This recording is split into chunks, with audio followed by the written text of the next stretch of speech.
I've always had challenges, extreme challenges with my mental health, but there was a particularly bad episode of depression that I went through, after which the words kind of started coming out of me in torrents. So, my first book, which was published with a very small boutique publisher, was actually short stories told in rhyme. It was called Circus Folk and Village Freaks, and I was very grateful that the book performed very well. I was lucky enough to find a way to actually get them published, and that I was very grateful that it came to me rather than me seeking it out.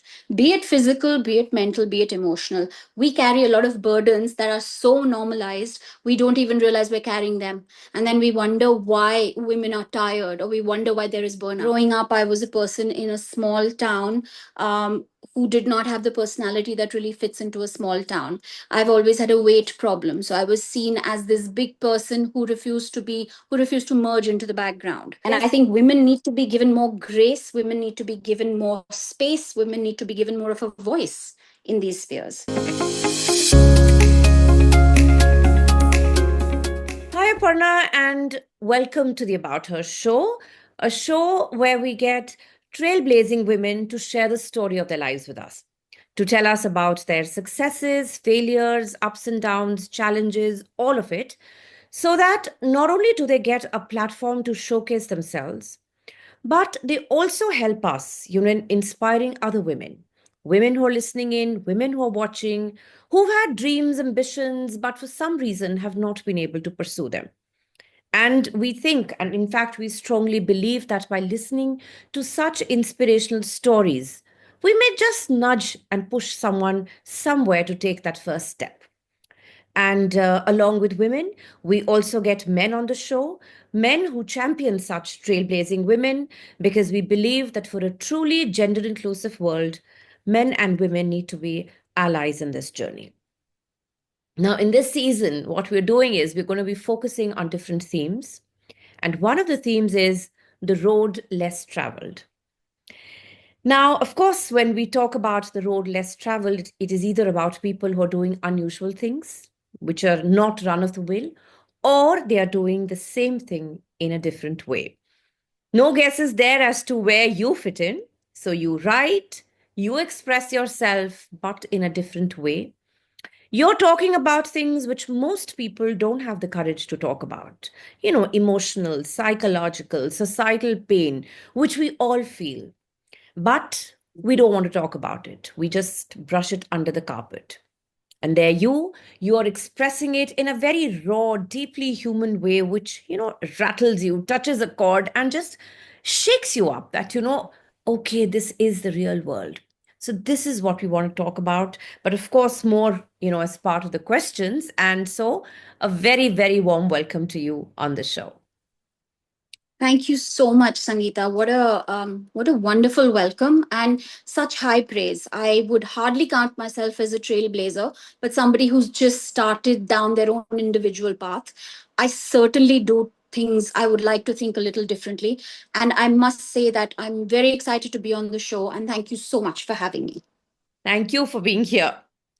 So let's just, dive in. And as the first question, so just tell us a little bit about your journey into writing, what drew you or what inspired you to become an author, and then how did this book, Instruments of Torture, come to life?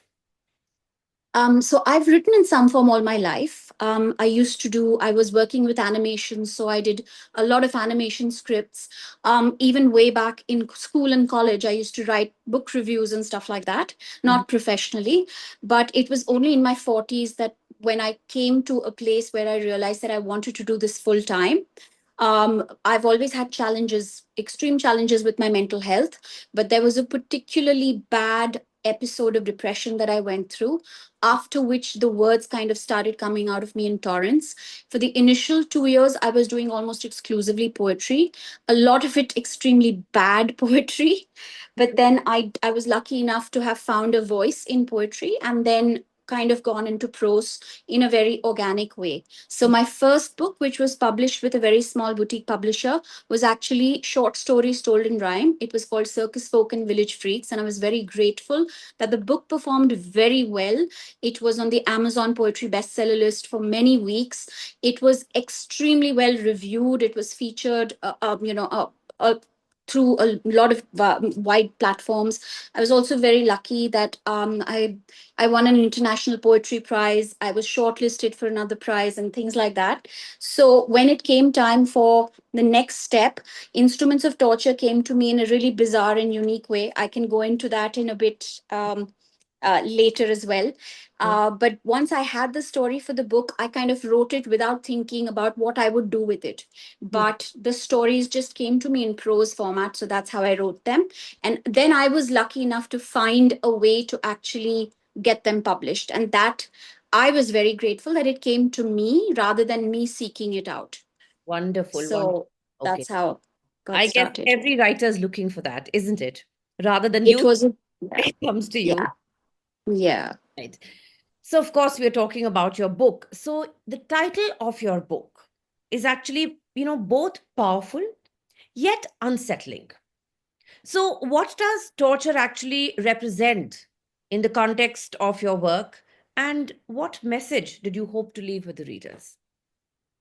So as I was telling you that I came across the idea for the book in a very unsettling way. My Mhm. husband and I were traveling, and we came across a physical exhibition of medieval torture instruments, and I was aghast and agape at looking at the different ways in which human beings have actually tortured each other in the past. And some of these torture instruments have been outlawed fairly late in human history, and I was astounded. And that's when I realized that even though these torture instruments may be banned, there's no ends to the kind of mental and emotional and even physical torture that human beings put each other through. And I sat with the idea, and it just kind of, I tried to collate every different instrument of torture with a kind of modern kind of torture that we put each other through in modern day life. And that's how the story kind of sort of came about. Mm. And that's why I named each story in the book after a particular instrument of torture and tried to connect it to a modern Indian perspective. Wow.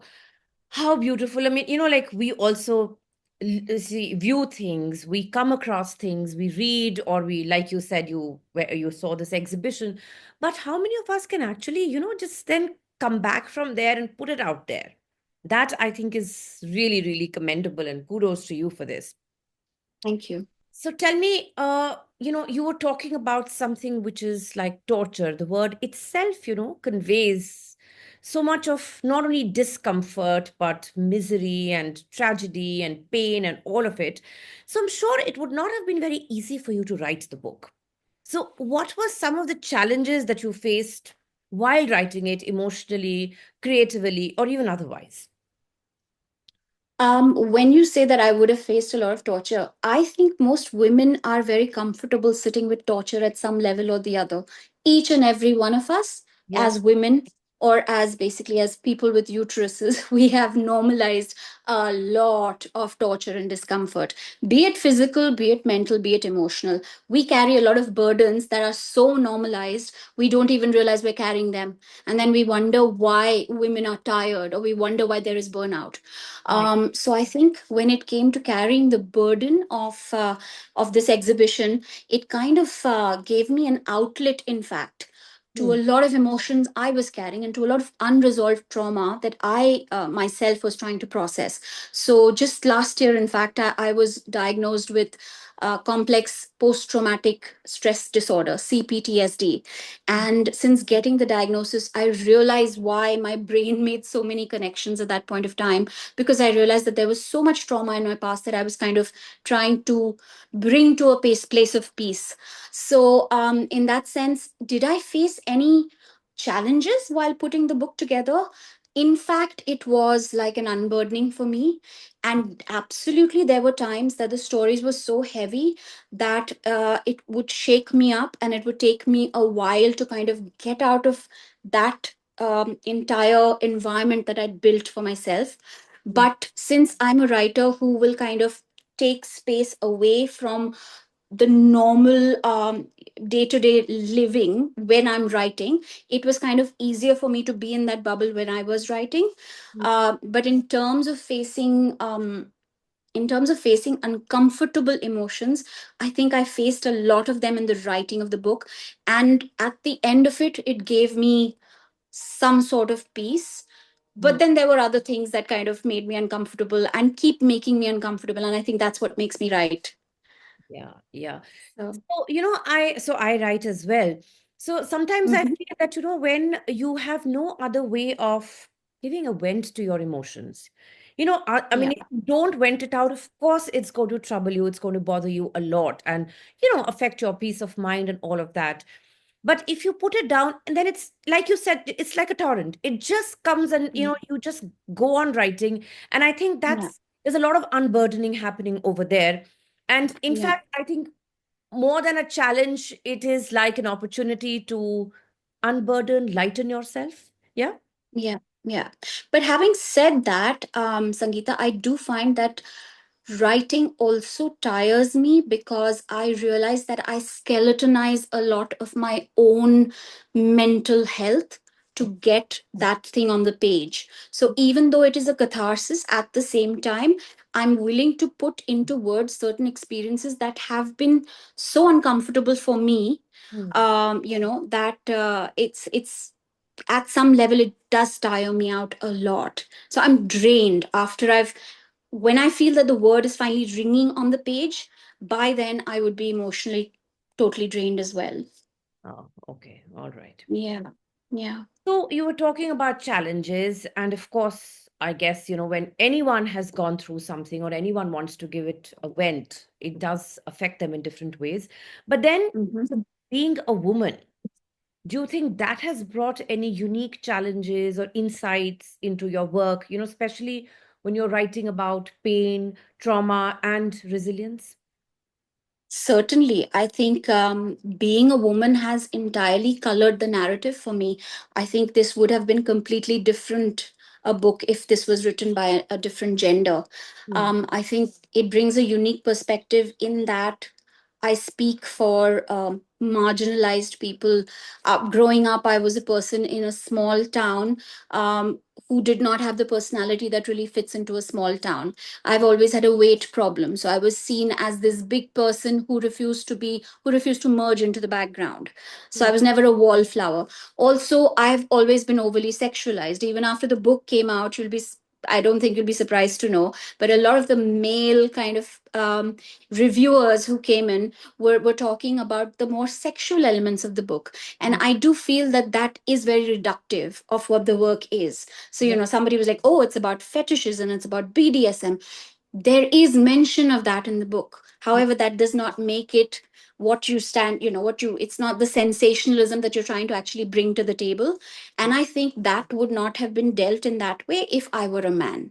I Yeah. definitely feel that people will look at me in a certain way and have certain perceptions in their head just because men especially are extremely motivated by what they see on the outside of a woman, Yeah. and to be able to look past that, it's difficult for all of us as human beings, absolutely guaranteed, but it is much worse given the environment in which we find ourselves, which is urban suburban India, and looking at it through the lens of a person or of a man who may not necessarily understand where a woman like me or you is coming from, women who are able to speak our minds and who come from a slightly more privileged background and are able to put our thoughts out there without having to hold anything back.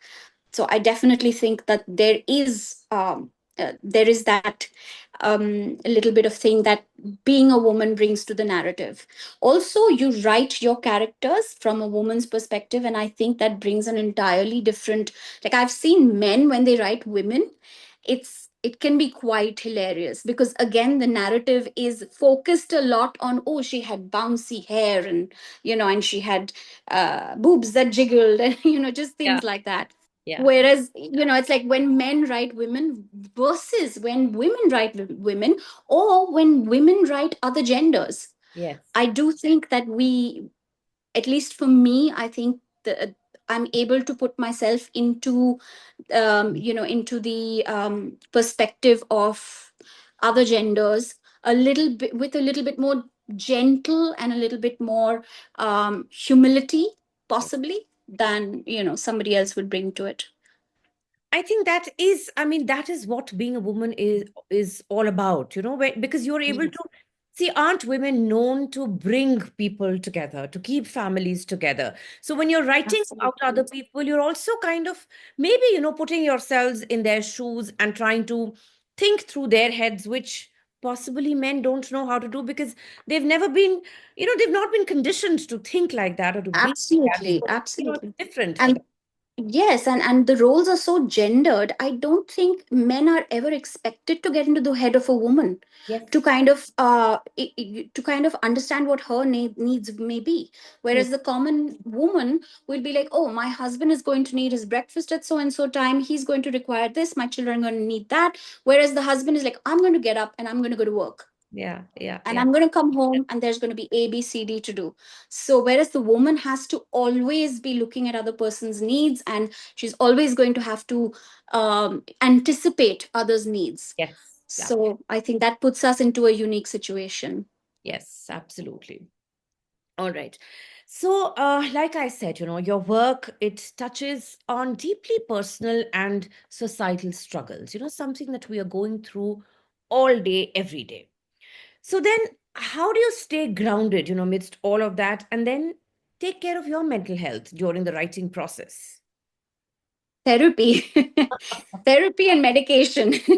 Okay. So for me, Sangeeta, for as long as I remember, I've had a very good neuropsychiatrist, and I've always had a team of therapists who I will go to from time to time for different kinds of emotional and mental help. I am not the sort of person who will ever shy away from the fact that all people, I think, require some sort of help with their mental balance at time to time, Mm. and most of us shy away from that because of the stigma that is so easily attached to the word mental, to the phrase mental health. Yeah. But I think that's the only thing that keeps me grounded, is to be able to reach out to the professionals when I need it. Because even though I have a supportive family, and I am very, very, very privileged in many ways, I do think that mental health professionals are extremely important to my mental health. I don't think I would be able to do without them. Actually, you've made a very important point because, first of all, therapy kind of opens the doors in terms of your, coming to terms with the fact that you do have a problem and you need to talk about it. Okay, I think that's the first thing. You Absolutely. need to accept it and then talk, and then normalize talking to a professional. Like I mentioned Correct. somewhere that, when you have issues with your physical health, you go and see a doctor, you go see a physician. Right. Why would Right. you do it for mental health? Possibly Exactly. because the repercussions of a mental health issue are not visible immediately. If I have a headache, I have it now.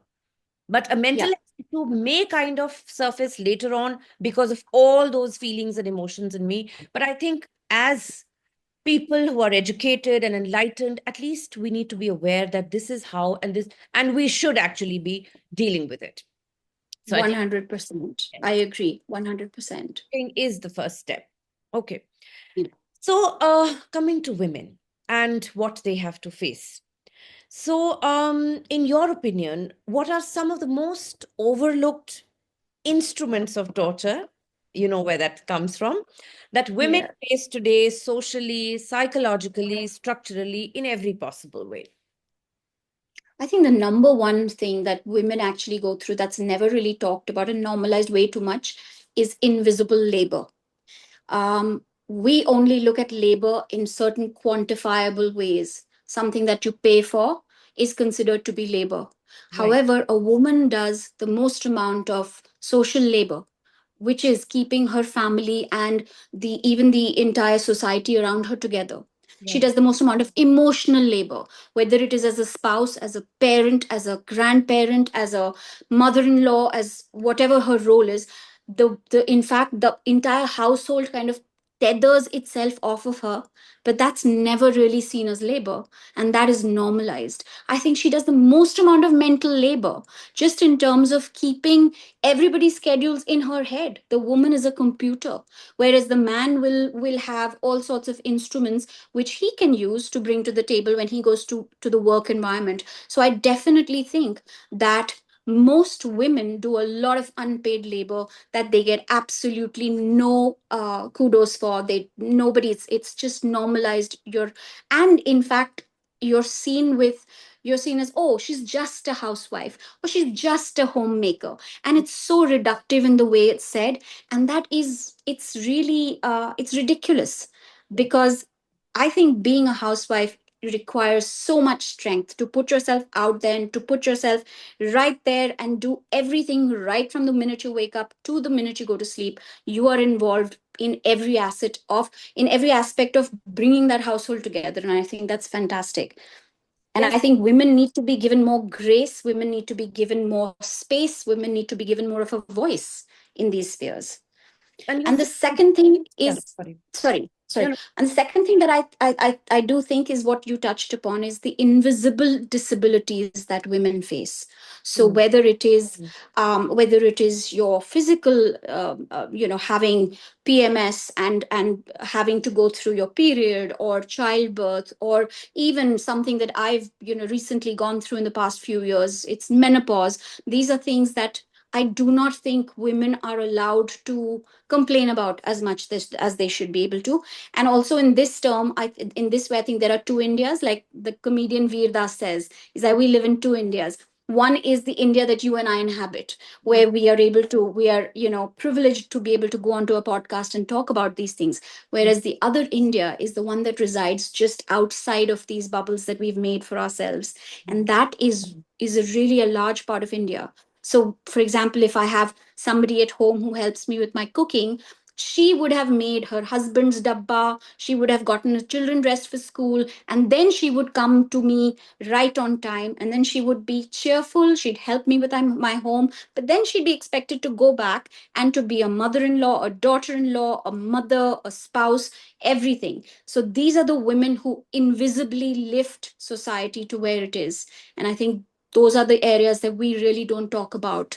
um, you know yeah. and when I say invisible disabilities, I talk about the mental stress that we put ourselves through as well. And those disabilities, whether it is depression, whether it is other complex social disorders or mental disorders that we refuse to talk about, those are the things that are really affecting women and should be spoken about. Absolutely. I completely agree. And in all these things, when you're putting everything together for everyone, we forget that a woman is a person.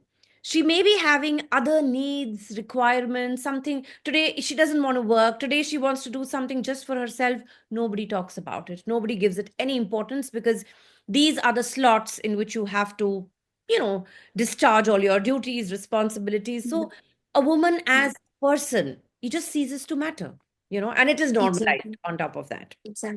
Exactly. Right. Yeah. So, Aparna, if you were to go back in your life and think about those people who influenced you or who, played the role of your mentors, who do you think would those be? I mean, how did they kind of bring about a change in your life or maybe in your way of thinking or, whatever way they contributed? I think it's very dynamic in the sense that I'm constantly finding new people who I am really amazed by and who I feel come into my life for a purpose just to influence who I am. So I think it's a very dynamic and ongoing process. But in the past, I have been very highly influenced by certain women writers. So, for example, there is a Catriona Ward who is, oh my God, she's God to me. If I am able to write even a single word the way she writes it, I'd be like, I can die and go to heaven. I'm done. I have achieved nirvana. But along the way, there have been a lot of people who've helped me and who've mentored me. So whether it is, there's this gentleman who really helped me a lot with my poetry. His name is Shantanu Anand. Hi, Shantanu, if you're watching. He came into my journey when I was just starting out with poetry, and he was just such an amazing, uh, you know, like a very supportive guy. He's just been amazing. Whether it is the person who actually got me into HarperCollins, who was then my editor, lovely lady called Prerna Gill. I was very, very grateful to have her recognize latent talent in me, reach out to me and say, come on, let's see what you can produce. And then to keep goading me on to produce my best work. She's been amazing. Very early on, I also had a manager who was wonderful. He unfortunately passed away during COVID, but Mohan Vijayan, I miss you every day. He was so insane. And he always used to tell me, Tere mein kuch hai re. And every time I was doubting myself, I was like, Mohan, nahi ho raha hai, yaar, I can't handle it. And he was like, Tere mein kuch hai, hoga. Mm. To whether my husband, I mean, my husband, I think, is my biggest support. And I'm so grateful to have him as a part of my journey. My family is incredibly supportive, but especially, I think my husband has given me the space to find my voice and has always gently nudged me forward and said, I know you can do it. I got your back. And I think that's really amazing. And oh, also I have to mention Sonali Bendre is the godmother of a writer. How she just picked up my poetry book. It was the first poetry book that was ever featured on Sonali Bendre's podcast, on Sonali Bendre's channel, and since then she's always been so immensely supportive, and I'm so grateful. She featured Instruments of Torture on the 12 best books, best reads of 2024 right now. So yeah, so she's just there's people like her who kind of keep an artist going, because after all, an artist is always desperate for some sort of validation as well. Yeah. And there's these amazing people that we come across. So yeah, I'm How sure there's so many I've forgotten, but yeah, but there are a how few. wonderful is that? We all need such kind of people, who can, like you say, have our backs, just be there. That I think is Absolutely. so, I mean, it just kind of motivates you in ways that just cannot be expressed. All right. Absolutely. So, in life, we go through various situations, we plan for things, but very often things don't turn out the way they're supposed to, the way we may have planned. And then we've got to pick ourselves up and move on, which isn't easy all the time.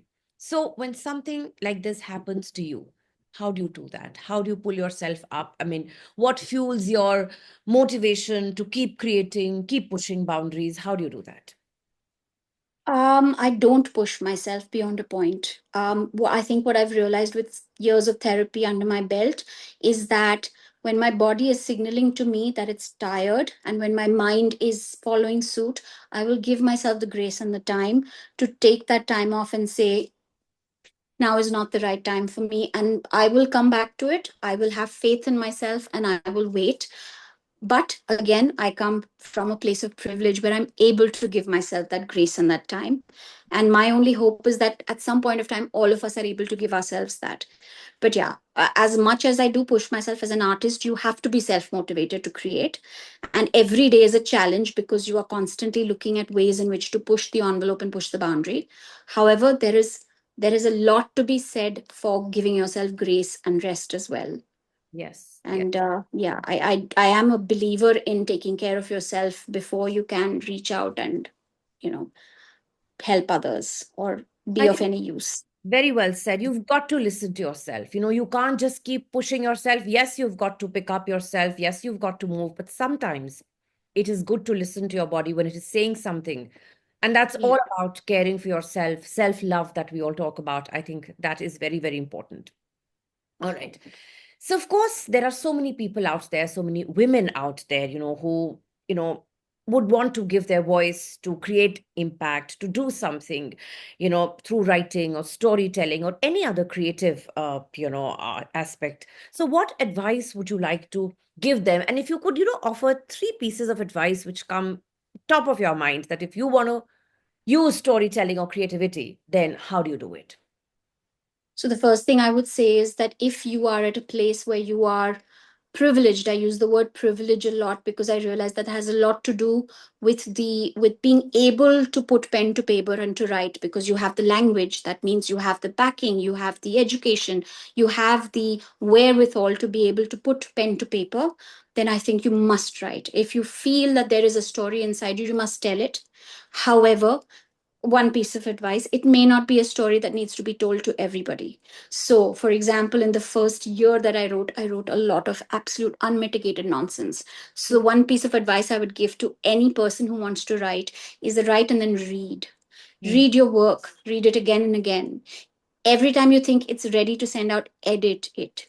Take a step back, look at the forest and then look at the trees, and then look at the forest and then look at the trees, mm, and then, only then, you know, give your work out to the world. Because I think writing can be an extremely, what's the word I'm looking for? It can be a very, very self indulgent form of art as well, mm, and you want to try and steer clear of that. So that's one piece of advice I would give. The second piece of advice I would give is give yourself grace. When you're starting out on this journey, there will be times that you will not be able to do your 1,000 words a day, or mm, you will not be able to write well every time. mm, Having said that, find your technique and work with it. So for example, I may not be the sort of person who writes every day, because when I write every day I find that it's very trite, and I don't find value in what I write, and I tend to discard it. But what I do is I live with an idea for a very long time. I let it marinate for a very, very long time before I put it onto paper. And when I put it onto paper, then there is no holding me back. Then I'm in a bubble where nobody can touch me until that transcription is done, after which I will step away from it. So that's another, a piece of advice that I would give you, is that pursue your own technique to do it, and I'm sure you will find what works for you. The third thing is to find your tribe. Find people like you, find people who make you feel that value within your words, people who are going to nudge you in the right direction, who are going to tell you, we believe in you and we know you can do it. And that is really so amazing. Community is so amazing. mm. Having said that, writing is probably the most lonesome profession in the world, because you have to be living within your head a Yeah. lot of the times. But So very yeah, well so that's these are. very interesting tips and they make a lot of sense. Like sometimes I may feel that what I have written is a masterpiece, but I've got to read it, got to edit it before I send it out to, someone else. All Yeah, yeah. So, Aparna, going back to women and their mental health, of course, there is a lot of conversation happening about it and awareness and all of that. But do you think women's mental health is getting the kind of attention it deserves in public discourses? I mean, are real people paying it the kind of attention they should? And what needs to change in that space? So yeah, I think women's mental health is getting a lot of space in our little bubbles. Mm, We are, yes, the so-called the so-called intellectuals are sitting at the literature festivals and are sitting at different fora, and we're talking about women's mental health. But how much of it actually percolates down to the grassroots levels of rural India, or sub-rural India, or suburban India? Not very much. mm, And I look at this as a rubric, a larger rubric than just you and I. I look at it as, are there really, policy that is there really policy that is being changed for a woman's mental health? No, I mean, there are still several high courts that pass judgments that don't outlaw marital rape. It's as mm. simple as that. Right, right. Even at that very, very basic policy level, we as a country are lagging way behind.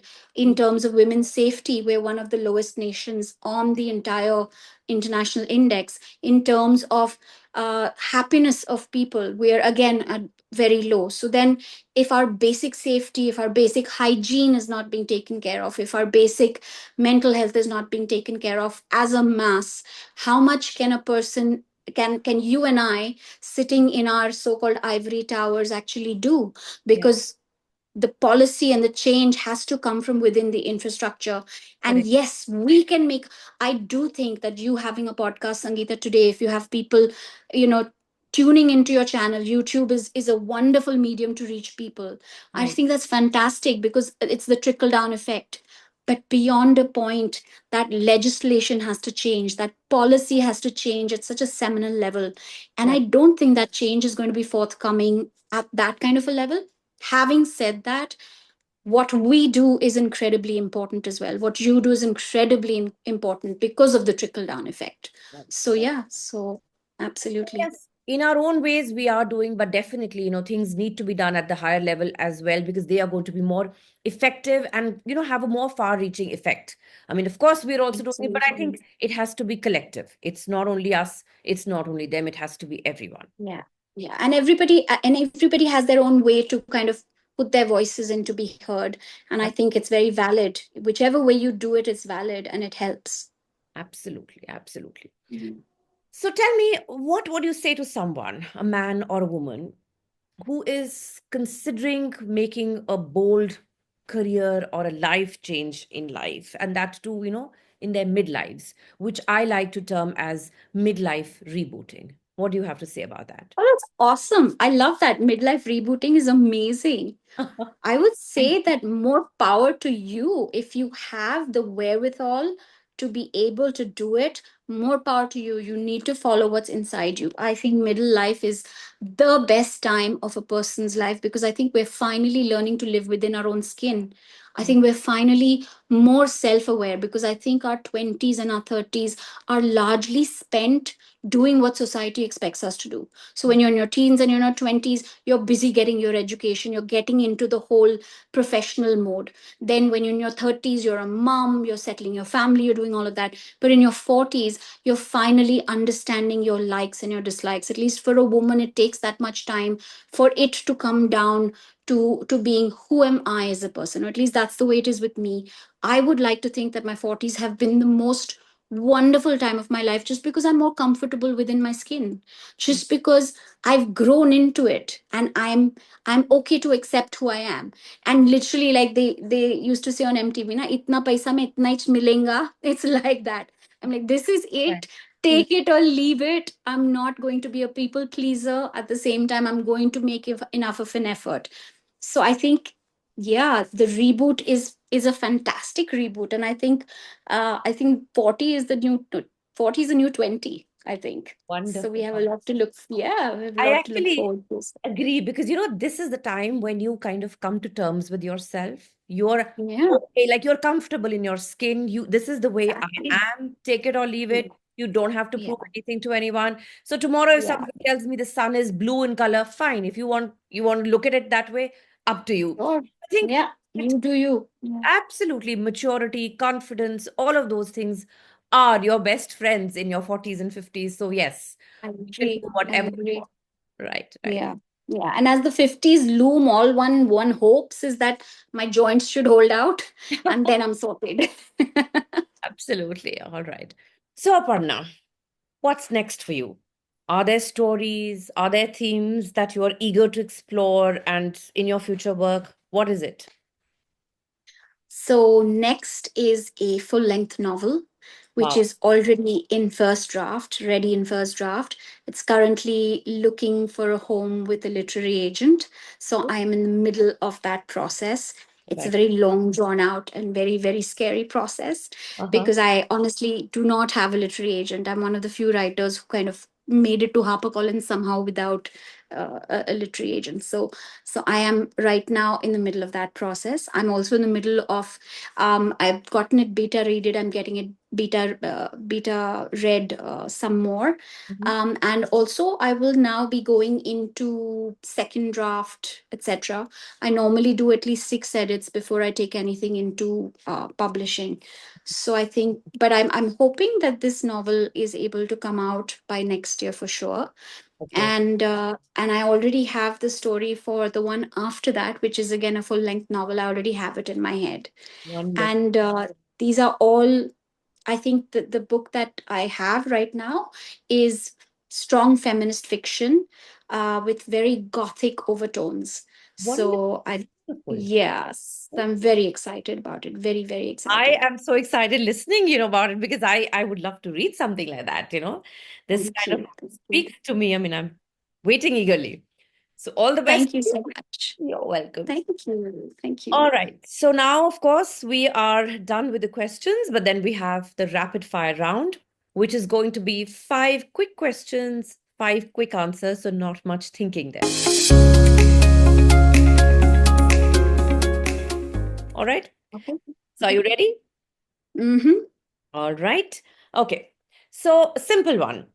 what would we always find in your bag, no matter where you're going? What would, oh man, credit card. All right. Okay. Really can't do without it. Okay. But something more quirky that you'll always find. Yeah. Dried lemon. Oh, why? Yeah, because I have very low blood pressure. So it's a dried salted lemon because very often I feel dizzy. So yeah, Oh, you'll always find that in my bag. all right. Okay. Yeah. Next, what's that one book you think everyone should read at least once? Kafka's Metamorphosis, Okay. All for right. sure. I kind of agree with you. Mm. All right. So the next one. Now, you wake up tomorrow morning as a fictional character. So who are you and what is your first move? Alice in Wonderland. And Okay. the first move would be to stop moving so much and just kind of All right, that's a just gonna good take a one. nap. Yeah, take a nap first, Alice. Okay. All right. Next, your go-to comfort food on a bad day. Oh my god, chocolate.